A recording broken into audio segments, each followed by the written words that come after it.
Welcome everyone, Adam the Woo here. Today's adventure brings me back to Dezerland Action Park. Now, about a month or so ago, they had a soft opening. Just the raceway cars, the arcade, and a couple of shops in the bowling alley. However, I was looking forward to when they would have the grand opening of the car museum. Classic cars and movie automobiles, and according to this flag waving, that day has arrived. They are now officially open, and I'm inviting you to join me as I step inside. Shall you? Gonna head across the circle here, and indoors I go.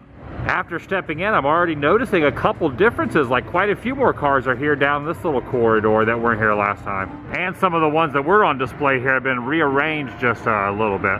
Where I want to go is right down that alleyway. All right, I am in. First thing I see is this big-headed Alfred E. Newman here on the top of this one. And this very amazing clown car. I am gonna go into the 20s section. Got some mannequins here next to this 1924 Packard 233. Yeah, there is quite an array of mannequins. This one's not in the driver's seat, he's in the passenger seat over there. This gentleman is in a 1901 horseless carriage, as is that guy there as well. Now, obviously, this is not the Bonnie and Clyde car used. That is, I believe that is in Prim, Nevada still, but this is one similar to it, and they have placed the holes on the side to kind of give that vibe and that recreation. That is a pretty neat little painting right there. Now I'm going into the 30s section as I walk in. On the side of the wall there, it says barbershop, haircut and a shave established 1932, and there's someone over there in the barber's chair waiting to get his hair trimmed or cut. And next to him is someone in a very tiny boat up on a lift. This lift, barber chair lift, has a boat on it and someone's sitting in it. I guess that was kind of a little tease, seeing that boat, because there are some ships in here. Oh wow, look at those up there. Those are the kind you'd see on a desk. Almost look like the type of nautical boats that you would see inside a bottle when you would build the boat inside the bottle. Well, I never built one inside a bottle, but I've seen photos and videos of it. And here are some engines as well. And now we're going, this says the Cars of the Stars. Yeah, this is what I'm here for. I do love some Cars of the Stars. I have downloaded the app, which has this camera on it, and it will scan the QR code, and it tells me that this is a 65 Chrysler Imperial used for the Green Hornet. I went back and looked at the Bonnie and Clyde car, and that is in fact a recreation, not the one from the film or the one from the historical account. Look at that. That is really cool. Look this up, and this was from the Grinch Stole Christmas automobile, Jim Carrey's automobile, or what it was in that film. And on the end here is a 1959 Plymouth Fury Red, which, you know, very similar to the one that was used in Christine, the John Carpenter movie. I am seeing a Twilight Zone emblem up there, and a dancing popcorn hot dog, and a popcorn cart that is not filled up with any sort of snacks at the moment. Appears as if there are certain sections that are stanchioned off. Still, they were cones. Up here is King Kong. He has his hands on some airplanes at the top, and we got Bill Murray in Scrooged. Yeah, this might be something that will be happening a little bit later. There's some arrows upon the floor that says to go this way, so let's see what happens. Okay, that way is the arcade and the bowling alley, and then this arrow goes that way. Ooh, here we go, there's more in here. Okay, there's a lot more in here. This was used for some stunts in Spider-Man Homecoming. And we got Mr. Bean, at least a cardboard cutout of Mr. Bean from Mr. Bean's Holiday. And Lawnmower Man, a couple of the motorcycles. Wow, there is, look, is that the A-Team van over there? And Indiana Jones vehicles? Yeah, I scanned that. It says this was used in Raiders of the Lost Ark during a chase scene. Got some Dukes of Hazzard as well. This is not the TV show. This was the one later on. It was the movie with Burt Reynolds there on the end. But yeah, these were screen used as well. And Shanghai Knights. That was also in that one. This is supposed to be an interpretation of Arnold. That's right. That's right. This was Terminator 3. The vehicle here was used in Terminator 3. This one we see before us. That's right. Come on. Oh, there he is. Has cardboard cutout. That looks a lot more like the Governator. Mission Impossible 2. These cycles. And from Michael Jackson's Soul Train, this type of rock, it looks like a rocket here. And there is the King of Pop down. Oh, whoop. I'm seeing Ghostbusters here as well. Grease. Oh, Fantasy Island. No way. Is this from Fantasy Island? Yeah, we got Grease over there. We got Inspector Gadget here on this. And there's the A-Team van. B.A. Baracus would drive, well, something similar. There's a lot of these A-Team vans, but something similar to that. B.A. Baracus, Mr. T would cruise around in. Just looked it up on the app, and it was used in the show itself. Tattoo would drive this around Fantasy Island. I'm not sure who this is. It looks like one of the Three Stooges there. He's living out his own fantasy, not on an island, but inside an old mall. One thing I've learned in my travels is certain movies, really popular ones, there's so many recreations, it's really hard to figure out and line up if they are ones that were used in the films. Like Ecto 1, for example, is one you see everywhere and anywhere. That's why it's good. You can just look up and clarify whether or not they are, just recreations. Like there are a heck of a lot of General Lees all across the U.S. and the world. You just have to do your research on it and kind of judge accordingly. And we'll continue down this way. See what else is down here. There's a lot more in here than oh my gosh, Chitty Chitty Bang Bang. What? Herbie. Here's another one very similar to General Lee in the Ecto that you see. And also the Back to the Future DeLorean. I'm not sure if they have one of those in here. So you see a lot of those that are recreation. This says it was used in Fully Loaded. Okay, I have to look this up. Was this in Chitty Chitty Bang Bang? If so, that's impressive. Oh, I see at the very end. I see a little Back to the Future. I gotta walk down there. Yeah, just look how much. Oh my gosh. The freaking monsters. Yeah. Okay, this is a treasure trove of goodness in here. Oh my gosh, I'm seeing some Dick Tracy. I love some Dick Tracy over there. Okay, back to Chitty Chitty Bang Bang here. It says here that there were 6 in all from the production, so a half a dozen in total. So this is one of those 6 here on display. Vader looking over this Hummer here. Look at this thing right here. This was driven by Roger Moore in the television show The Saint, James Bond himself, and the Monkeys mobile right there. Yeah, we're like going back over. That car there has a indentation in the side. We got some race cars here as well. Some Miami Vice down there on that end.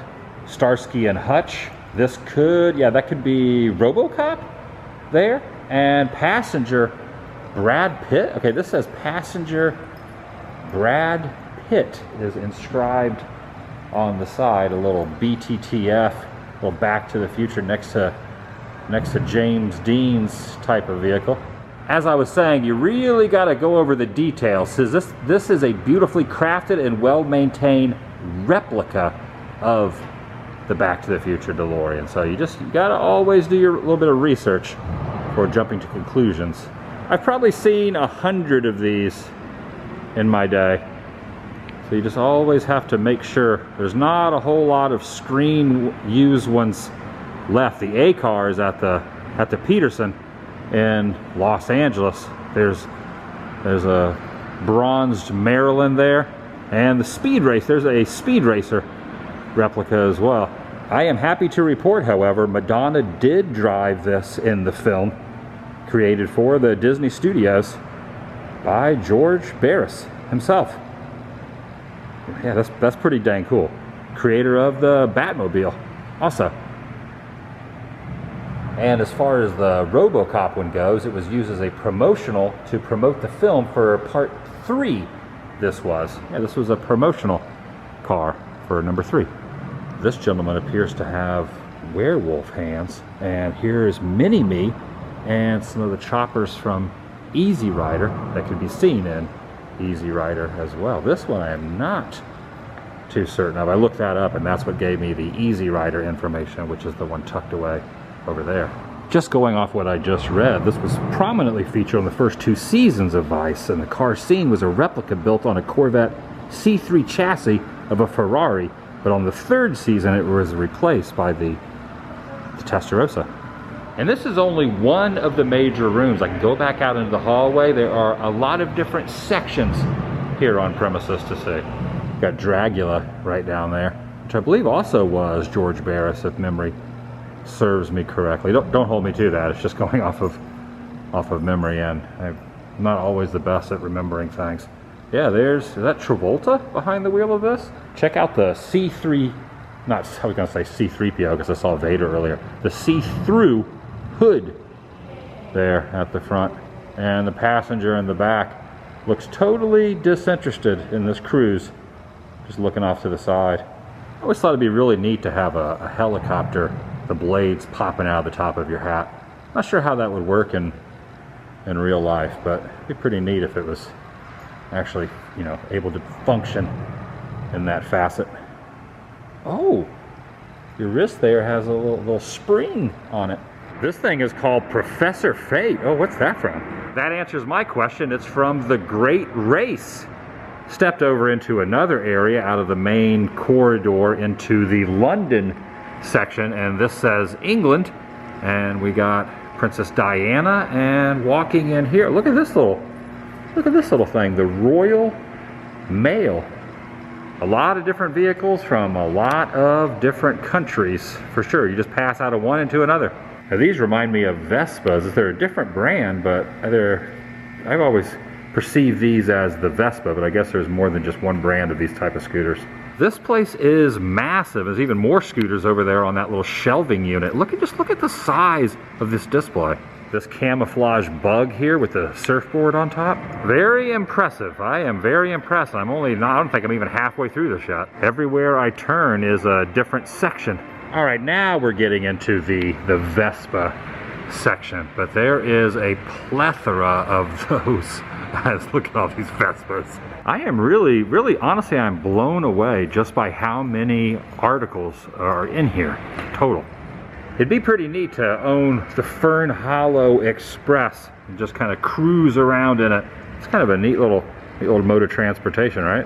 And I love any establishment that utilizes mannequins very prominently. I'm a fan of that. Behind that gate is a Tasmanian Devil mobile. Look at that, it's a little 2-wheel Tasmanian Devil, small little vehicle. I want you to look in here in the passenger seat. I believe that is supposed to be Charles Bronson. Chuck Bronson himself is just waiting for his chauffeur to arrive. Appears as if I have stepped into Gotham City itself. Quite the array of Batman paraphernalia, and look at these, even the Bat boat, and there's Nicholson right there, as well as the Bat cave. And look up top there, she's perched up there. Only 4 Bat cycles were ever built. The original was the only one on the show. The other 3 traveled the show circuit. Only 2 exist today. And look down in there, you can see Michael Keaton's version kind of right there against the side underneath the light. This is kind of a deep cut, the Bat Missile. Look at that. And that bicycle has Bat Whiz painted on the side. W-H-I-Z, Bat Whiz. Stepped into the Chrysler Lounge now, one of the many rooms that are here on site. Many rooms. And they all kind of look out into the main corridor. You can see this guy here is just kind of looking out the window, wondering what's going on out there. It really is, there's someone over there sitting at the picnic table. This place really is something to behold. There's that guy there still looking out the window. These guys are on the lookout for the Joker. You seen the Joker around anywhere, fellas? I haven't either. If I see anything, I'll say something. Noticing the Department of Corrections outfit there, these two guys having a little conversation in front of the diner. This is the Americana section. And classic car alerts. And there's a subway car over there too. Once again, truly loving the amount of mannequins that are in here. There are a lot, including Uncle Sam over there sitting in the driver's seat. Uncle Sam himself cruising around. This here is a 1954 Packard, and the same year a Plymouth Belvedere. What are you guys looking at? You're like kind of like staring out the window there. What are you looking at? Loving all the little details, even a payphone, 10 cents for a local call. He's just waiting on someone to give him a ring. Wow, yeah, I didn't even realize this section over through here even existed in here. Just, it's incredible. It's like thousands of automobiles, thousands. Well, maybe not, but close to it. Oh, I knew I'd see the mystery machine around here. There it is. The sign said this was the Great Gatsby section. That would be this era. Yeah, every time I pass something, I realize, oh, I haven't been in there yet. And I have to walk. It says Art Deco Cars, and they have this full-size table and this desk, and then it kind of loops around and back out into the corridor over there. Looking very dapper there, sir. Okay, I walked out of the area that was designated that you pay to go in, and this is in the main little kind of courtyard, not courtyard, but the main section that is free to the general public. All of these, where I exited out of, was right over there on that corner. So even if you don't feel like going in there and paying the $20 admission price, I think it was like $22 with tax, you can see all these for no charge. And they have the road kind of stretched out through here with the line markings to give the proper theming. And it appears there's still some items that have not opened yet, like the American Classics, still the gate is down. And there is an arcade. Oh, here's another one from the Flintstones. And I just noticed that is the King. There's Elvis Presley right there, sitting in this one. Got himself a corncob pipe there, this guy does. Nice, a little corncob pipe action. Gonna start making my way out this pathway. You can not only hear the race cars going beside right over here, but there's quite a bit of construction off to the other side. That's gonna do it for today. If you're new here, please subscribe by doing so. It helps keep you in the loop and up to date on future uploads here on this channel. Thoroughly enjoyed that. If you're into, movie cars, classic cars, just looking at an array of automobiles, $20 to me feels like it's a pretty decent deal. If you enjoyed this particular episode, give it a big thumbs up. It lets me know you care, and I'll see you in the next video. The vlog is over. And I will return when the Pinball Museum opens. Still waiting on that one. It's slowly coming together piece by piece. But I'll be back for that Pinball Museum, rest assured. Whatever that is.